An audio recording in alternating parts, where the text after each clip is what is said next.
Video को देखने के बाद प्रकृति के तत्वों की जानकारी प्राप्त करते हैं, प्रकृति का संरक्षण करते हैं। बच्चों, भगवान का वरदान है यह प्रकृति जो हमारे आसपास है। यह हमारे चारों तरफ एक सुरक्षा कवच प्रदान करती है, हमारा पालन पोषण करती है और हमें कई नुकसानों से बचाती है।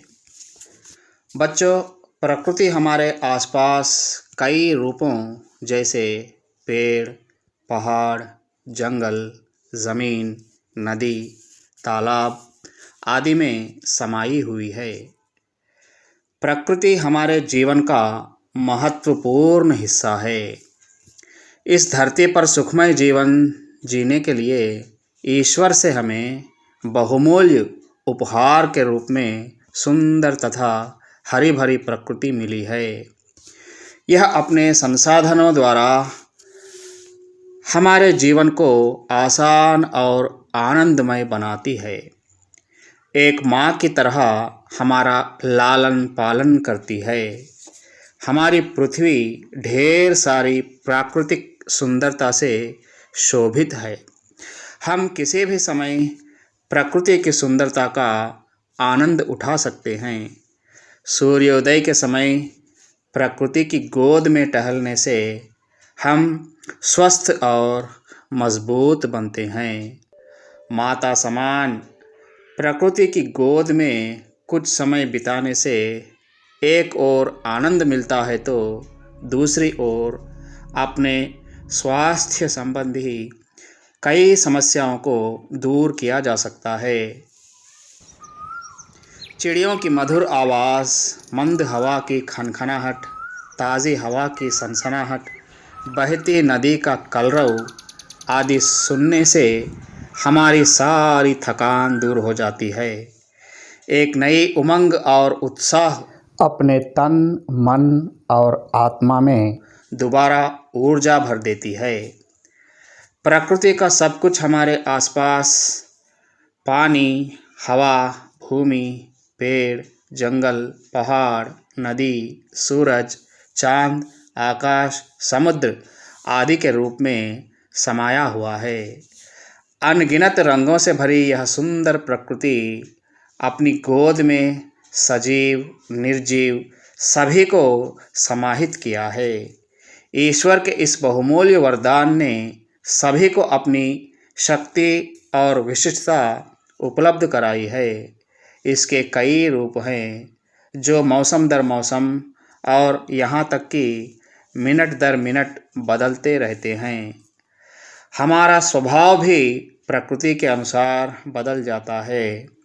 खिला हुआ सुंदर फूल बरबस हमें अपनी ओर आकर्षित करता है और पल भर में हमारा तनाव कम कर देता है।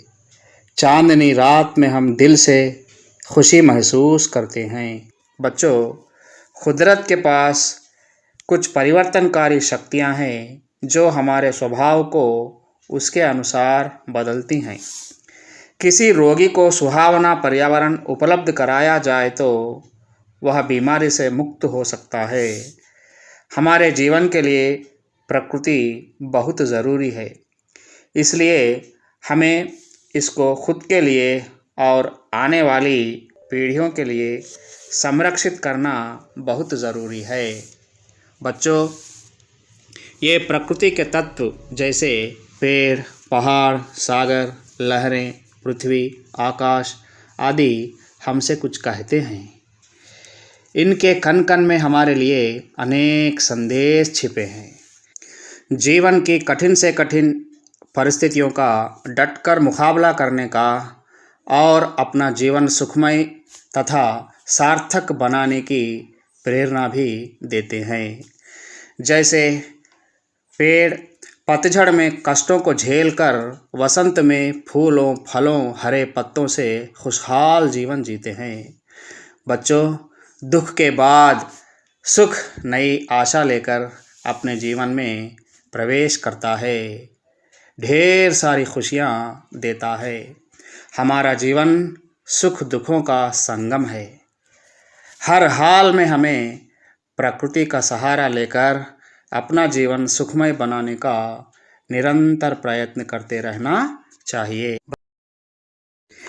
अमर कवि सोहनलाल द्विवेदी द्वारा रचित प्रकृति की सीख कविता के इस चित्र को देखिए, प्रश्नों का उत्तर दीजिए।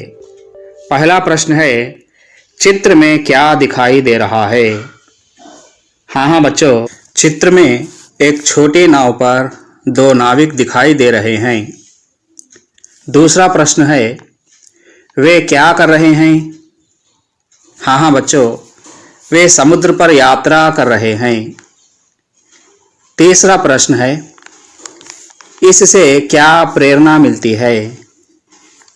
हाँ बच्चों, इन मछुआरों को देखकर जीवन की कठिन से कठिन परिस्थितियों का डटकर मुकाबला करने की प्रेरणा मिलती है। बच्चों, ये नाविक मछुआरे एक छोटी सी नाव बनाकर विशाल तथा गहरे समुद्र की चुनौतियों को स्वीकार कर अपने धैर्य व साहस से गहरे समुद्र पर यात्रा करते हैं और अपनी आजीविका कमाने में सफल भी होते हैं।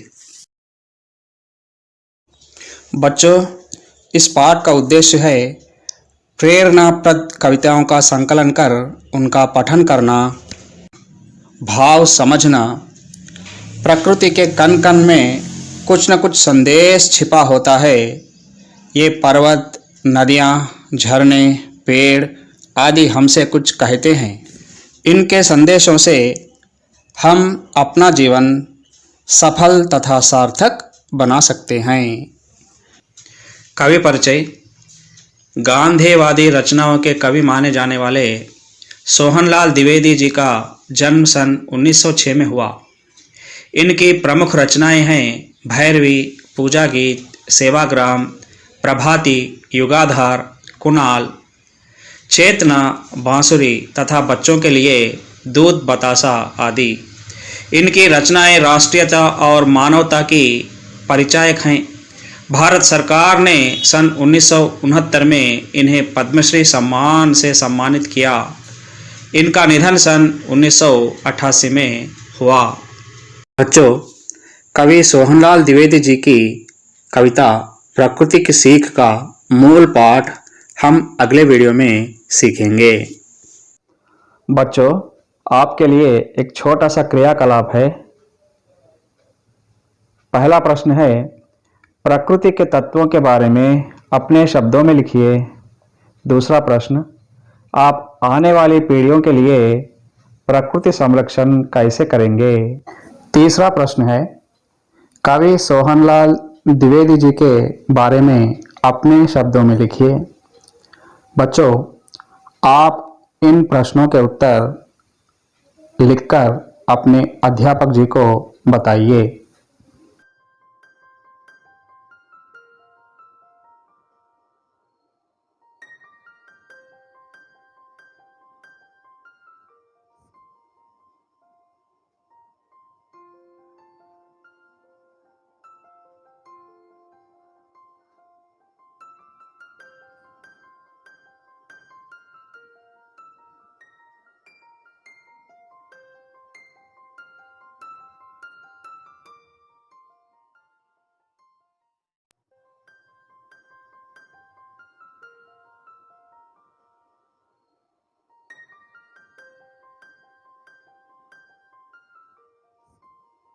छात्र इस वीडियो को देखने के बाद शब्दों में से प्रत्यय अलग करके लिखते हैं, प्रत्यय की परिभाषा समझते हैं, मूल शब्द में प्रत्यय जोड़कर लिखते हैं। एक प्रत्यय जोड़ने पर मूल शब्द का परिवर्तन समझते हैं। बच्चों, दीक्षा पोर्टल के इस QR कोड वीडियो में आप सबका स्वागत है। आज हम भाषा की बात में प्रत्यय सीखेंगे। प्रत्यय किसे कहते हैं? स्वतंत्र शब्द में ता प्रत्यय जुड़कर स्वतंत्रता बना है। उपकार शब्द में ई प्रत्यय जुड़कर उपकारी बना है। देश शब्द में ई प्रत्यय जुड़कर देशीय बना है। धर्म शब्द में इक प्रत्यय जुड़कर धार्मिक बना है। दूध शब्द में वाला प्रत्यय जुड़कर दूध वाला बना है। आइए बच्चों, प्रत्यय के बारे में विस्तार से जानकारी प्राप्त करते हैं। प्रत्यय की परिभाषा: प्रत्यय वह शब्दांश है जो किसी शब्द के अंत में जुड़कर अपनी प्रकृति के अनुसार मूल शब्द के अर्थ में परिवर्तन कर देता है। प्रत्यय दो शब्दों के मेल से बना है। प्रति जमा अय प्रत्यय। प्रति का अर्थ होता है साथ में पर बाद में, और अय का अर्थ होता है चलने वाला। अतः प्रत्यय का अर्थ होता है साथ में पर बाद में चलने वाला। आइए बच्चों, कुछ शब्दों से प्रत्यय अलग करना सीखते हैं। शब्द हैं एकता, स्वाधीनता, अनुभवी, परिश्रमी, भारतीय, दर्शनीय, रंगीला, चमकीला, अकड़ीला, बलवान, दयावान, गुणवान। चौकीदार, तहसीलदार, मालदार, चलन, मिलन, मनन। आर्थिक, नैतिक, वैदिक। बच्चों, एकता शब्द में प्रत्यय क्या है? हाँ, ता है। स्वाधीनता में ता प्रत्यय है। अनुभवी में ई प्रत्यय है। परिश्रमी में ई प्रत्यय है। भारतीय ई प्रत्यय है। दर्शनीय ई प्रत्यय है। रंगीला ईला प्रत्यय है। चमकीला ईला प्रत्यय है। अकड़ीला ईला प्रत्यय है। बलवान वान प्रत्यय है। दयावान वान प्रत्यय है। गुणवान वान प्रत्यय है। चौकीदार दार प्रत्यय है। तहसीलदार दार प्रत्यय है। मालदार दार प्रत्यय है।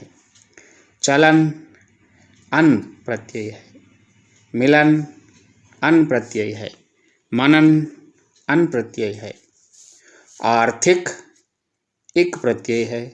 नैतिक इक प्रत्यय है। वैदिक इक प्रत्यय है।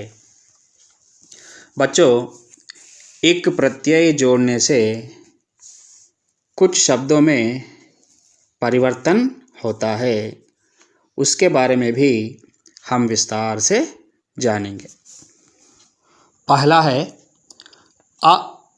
आ से शुरू होने वाले शब्द के अंत में एक प्रत्यय जुड़ता है तो शब्द के अंत में परिवर्तन के साथ साथ शब्द के आरंभ के अक्षर में भी मात्रा परिवर्तन होता है।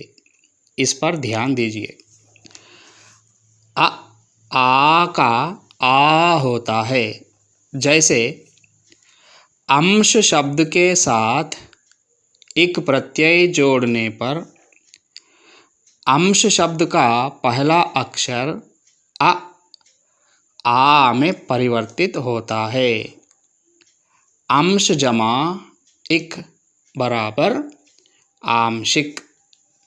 उसी प्रकार अर्थ इक आर्थिक, प्रमाण इक प्रामाणिक, प्रथम इक प्राथमिक, वास्तव इक वास्तविक, वर्ष एक वार्षिक, मास, इक, मासिक। दूसरा है इ, ई, ए, आय से शुरू होने वाले शब्द के अंत में इक प्रत्यय जुड़ता है तो शब्द के अंत में परिवर्तन के साथ साथ शब्द के आरंभ के अक्षर में भी मात्रा परिवर्तन होता है। इ, ई, ए, आय का आय होता है। जैसे इतिहास, इक, ऐतिहासिक। विकल्प, इक, वैकल्पिक। विज्ञान, इक, वैज्ञानिक। दिन, इक, दैनिक। शिक्षा, इक, शैक्षिक। सेना, इक, सैनिक। वेद, इक, वैदिक। तीसरा है उ, ऊ, ओ, औ से शुरू होने वाले शब्द के अंत में इक प्रत्यय जुड़ता है तो शब्द के अंत में परिवर्तन के साथ साथ शब्द के आरंभ के अक्षर में भी मात्रा परिवर्तन होता है। उ, ऊ, ओ, औ का औ होता है। जैसे उत्साह, इक, औत्साहिक। उपचार, इक, औपचारिक। भूगोल, इक, भौगोलिक।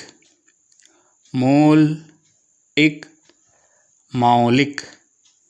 पुराण, इक, पौराणिक। समझ गए ना बच्चों? शाबाश। बच्चों, आपके लिए क्रियाकलाप है। पहला क्रियाकलाप, आप इन शब्दों में से प्रत्यय अलग करके लिखिए और अपने अध्यापक जी को बताइए। शब्द हैं पुस्तकीय, मानवता, माध्यमिक, मौखिक, वैवाहिक। दूसरा क्रियाकलाप है इन शब्दों को एक प्रत्यय जोड़कर लिखिए और अपने अध्यापक जी को बताइए। शब्द हैं कर्म, इक, इच्छा, इक, समाज, इक, भूत, इक, शरीर, इक।